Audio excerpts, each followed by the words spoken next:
এয়া চাওক মিঠা আলুকেইটা থওঁতে শুকাই গৈছে। তাকে ভাবিলোঁ আজি ছোৱালীজনীটো এবছৰ হৈছে, তাই ইটো খাব পৰা হৈছে, সেইকাৰণে তাইৰ কাৰণে আজি কুৰকুৰি বনাই দিওঁ আহক। মিঠা আলুকেইটা মই কাটি আপোনাৰ গোটাই ধুই পানীটো নিয়ৰ কৰি টুকুৰা টুকুৰকৈ কাটি লৈছোঁ। আৰু এয়া কেৰাহীত আপোনাৰ তেল অকণমান দি দিছোঁ, মিঠাতেল দিছোঁ, মই ৰিফাইন তেল নাই দিয়া কাৰণ তাইক খুৱাম যে, সেইটো কাৰণে। আৰু তাই সৰু হৈ আছে ন, সেইকাৰণে এইবোৰ বস্তুৰ পৰা আঁতৰাই ৰাখিছোঁ। আৰু এতিয়া মই এই মিঠা আলু পিচ ইয়াত দি দিম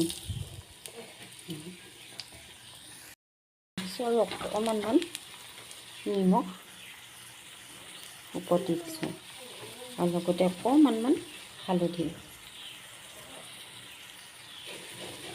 জিৰা অকণো দি দিছোঁ। এতিয়া লৰাই মই একদম কুৰকুৰীয়াকৈ